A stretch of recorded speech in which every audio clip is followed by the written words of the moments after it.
Bonjour toi. Aujourd'hui, nous allons parler du chapitre 1 du livre de Daniel. C'est un chapitre d'introduction, mais qui a toute son importance.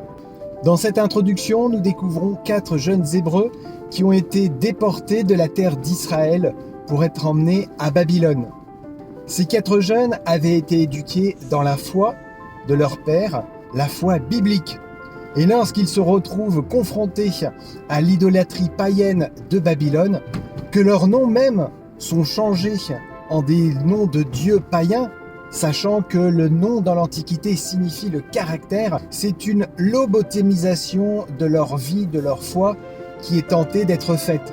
Ceux-ci, malgré tout, vont dire « Vous pouvez changer tout ce que vous voulez en nous, mais nous ne renierons pas notre fidélité à Dieu dans les choses les plus simples comme le fait de manger ou de boire. » C'est à l'image de ce que Jésus a dit, celui qui est fidèle dans les petites choses le sera dans les grandes.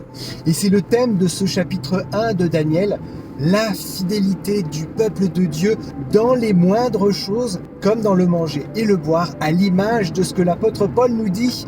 Soit donc que vous mangiez, soit que vous buviez, soit que vous fassiez quelque autre chose, faites tout pour la gloire de Dieu. C'est un principe de fidélité, non pas pour nous-mêmes, mais par obéissance à Dieu qui nous aime et pour lui rendre gloire.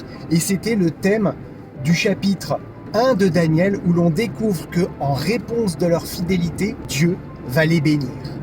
Qu'il en soit de même aujourd'hui pour nous, par l'aide de Jésus-Christ, sans qui nous ne pouvons rien faire, par la présence du Saint-Esprit, qui nous rende fidèles en toutes choses, dans les petites comme dans les grandes.